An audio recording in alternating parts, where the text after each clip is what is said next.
every so often,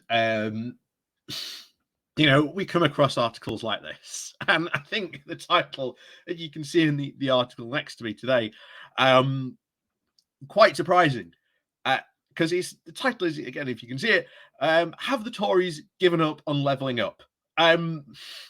TDLR, yes, they have given up on it hard.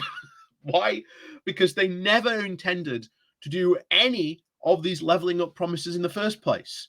Why on earth would the Tories commit to what is essentially the serious elements of levelling up, which is basically taking a lot of the wealth that gets generated in sort of the South, very much sort of in the Southeast, and then taking that money up to the North and spending it there so that they can generally level up these regions? Why on earth would the Tories ever commit to something like that? It's not in their ideology. This is why the two big ideas among the two Tory candidates, you've got Rishi Sunak, who's going to level up. I would build more free ports, and I'd go further with free ports. I'd build free ports inland, which starts to get very, very worryingly towards the direction of charter cities, which I would not be surprised if Rishi Sunak actually stood a chance of winning, which at this point, no, he doesn't stand a chance of winning. It's still very, very much 90% going to be Liz Truss. And of course, Liz Truss's idea is, what we'll do to level up in the North, we'll just get a giant pen out and just circle this area and go, this area is a tax zone. So if your business is there, you don't have to pay extra tax. What do you think all these businesses in the North are going to do? They're just going to go, you mean if I just pick up and move my business across this line, I pay less tax?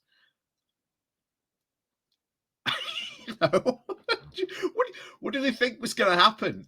This is the level of economic naivete Liz Truss is showing, and that's not even the worst of the stuff, to be honest, that she's said very recently. So yeah, we're going to go into this because, again, there's still some people thinking, surely the Tories haven't given up on one of their key election promises. Surely they're still going to commit to levelling up. To be honest, no, they never were. They were never serious about levelling up at all. And anyone who fell for these very naive promises, I feel for you. But they were never going to do it in the first place. That should have been very obvious from the current direction of travel of the Tory party, even going back, to Boris Johnson, who said, I will fulfill these promises. We're going to sort of level up the North. He's done nothing. He's done absolutely nothing to do that. So today we're going to go over this piece in Prospect Magazine called Have the Tories Given Up on Levelling Up? The simple answer is yes. However, I'm sure we'll get a long answer here. So before we go jumping into that, please do remember to hit that like, share, and subscribe button. And of course, down below there are links to my Patreon page and one donation link called Buy Me Coffee, where you can buy me coffee. And as always, thank you very much to all those people who do help and support the channel that way. So over we go to Prospect Magazine. So, has the Conservative Party given up on levelling up? TLDR, yes. Both of the remaining leadership candidates insist that this is not the case, but the lack of any real focuses on the challenges posed by regional inequality suggests otherwise. Ex-Treasury Minister Jim O'Neill said this week that unless the government focus seriously on the mammoth regional inequalities in England, it will receive little respect from the disgruntled regions. Meanwhile, polling by the think tanks, Public First and Onward, reveals that levelling up is the #1 policy priority for Conservative Party supporters, more important than even Brexit. Pivoting away from the gimmicks that have characterised the current leadership campaign and returning to the levelling up agenda will be one of the biggest challenges facing whoever becomes the next Prime Minister. And I certainly agree to that. But what have they got to show for it? What ideas? Both of what we said at the beginning. those two ideas aren't really seriously going to challenge these ideas. And even Michael Gove's white paper on levelling up, the first, again, like I say, the first two chapter had some very stark realities for the challenges that they would actually have to face if they genuinely wanted to actually level up. And even Boris Johnson and Rishi Sunak, who again did not face up to those challenges. So anyway, it continues. If levelling up does slip down their priority list, the next question will be whether the framework set out in the levelling up white paper and the missions included on it will also quietly fade away in the next government. One of the most striking parts of this framework was the commitment in the white paper to restore pride in our place. In the left behind towns and cities, for the sort of targeted design to sort of signal to a very broad approach to economic growth than associated with the orthodoxies of the treasuries and the very narrow focus on tax cuts which has dominated the leadership race. But what exactly is pride in this context? Is it really an ambition that the government should pursue? How do we know it needs restoring? Or is it a distraction from the enormous economic challenges that face the country at the moment? In our new report published by Cambridge University's Bennett Institute, we've explored these issues by analysing the existing academic literature and polling data. We have found that the implicit assumption held by the government that pride in poorer places is the weakest is not exactly accurate. The geography of pride is more complicated, with some poorer regions like the northeast of England reporting higher rates of belonging than their wealthier counterparts. Level of pride does not correlate neatly with the relative economic positions of places. So we have found a range of difficult factors and policy levers that can actively affect people's feelings in the place which they live. The white paper points to improving high streets, tackling antisocial behaviour, and boosting levels of home ownership. These are all potentially useful levers. But given the range of issues and institutions that shape our sense of what is valuable, the broader appreciation of these kinds of politics that can make a difference is needed. There is no silver bullet or optimum level of funding that can be guaranteed to boost civic pride. High street regeneration is unlikely to make people feel positive about where they live if it's surrounded by an unsafe park, bordered up pubs on the outskirts of town, or even a poor transport system. What people value the most about where they live is the quality of and access to the amenities and facilities within it. And what makes them feel more pessimistic about disenchanted is the perception that they are on the decline. And nobody in authority cares.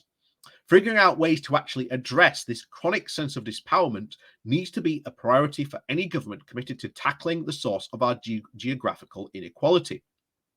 Our findings suggest that heritage assets such as sports clubs, pubs, green spaces, cultural amenities are essential to restoring the social fabric of these poor places.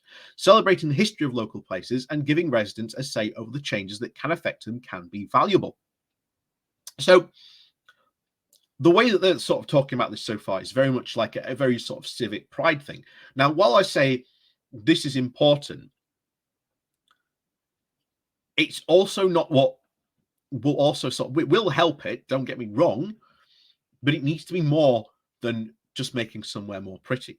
It needs to be very much focused, as they've already identified, what they want for the quality of where they live is access to the amenities and the facilities within it. So that means more spending on public transport in the north. It means getting HS2. It means getting Northern Powerhouse Rail so that we can have more, transport up here. It means getting buses out and running again. And as we've seen in sort of the South Yorkshire and Sheffield City region, we have started the process of bringing buses back into public ownership, just as they have in Manchester very recently as well. So that would be very interesting to keep an eye on how that changes as well. So anyway, back to this. So improving the built environments is not going to turn around the economic fortunes of left behind places on its own, as we just said. But we should also view interventions of this kind as integral to the growth agenda and not as a rival to it. In order to boost pride, we need to improve the quality and quantity of the amenities that we'd like to have. some of which we've outlined. These present opportunities to socialize and build a sense of community and foster relationships and knowledge sharing, all the ingredients for economic growth. Moreover, when people feel more connected to where they live, they are more likely to invest in it. Local residents who took ownership of a derelict site in Sheffield and turned it into the largest community park in the UK, Healy's People Park, it was entirely funded by local contributors. For these reasons, the government should set out a minimum standard guarantee for communities, detailing the basic set of amenities which people should have access to. Again, the Conservatives aren't going to do that because, again, it might mean that they have to put more money into these amenities, and they ain't going to want to do that. Anyway, they finish off with, our report concludes that the 150 million community ownership fund should be significantly increased to £1 billion. Not going to happen. To match the scale of the challenges facing these left behind areas. The equivalent fund in the US and the Community Revitalization Fund sits at $10 billion. So you can see in the US, they take that seriously. 150 million, when you think about it, spread across the whole country, is nothing. Absolutely nothing. But when you go to, okay, £1 billion, well, okay, that's when you actually start to see a government actually taking levelling up seriously. So anyway, to finish off with, the white paper has its faults, but it is identifying the promotion of civic pride as a goal that policymakers should take more seriously.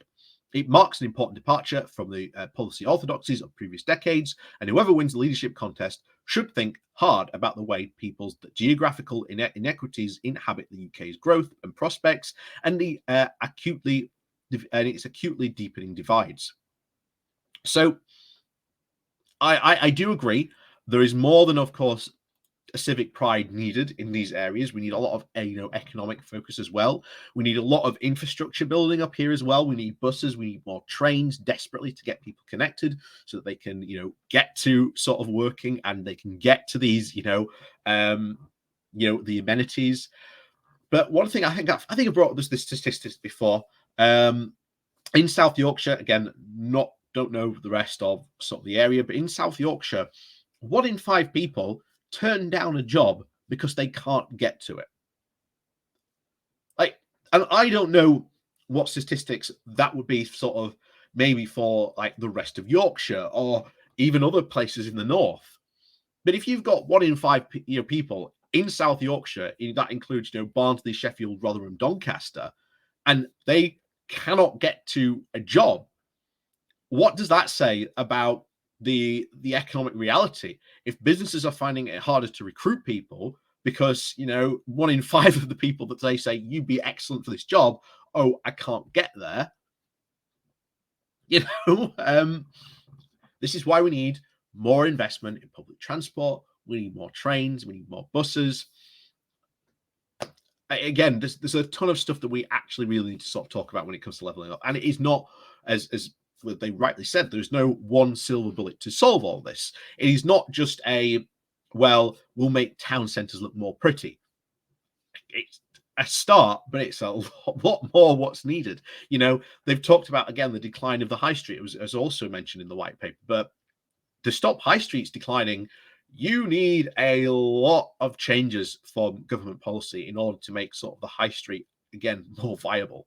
And again, something we ain't seeing from this Tory government. So, as always, thank you very much for watching. Please do remember to hit that like, share, and subscribe button. And of course, down below there are links to my Patreon page and a one-off donation link called Buy Me Coffee, where you can buy me coffee. And as always, thank you very much for watching, and we'll see you all next.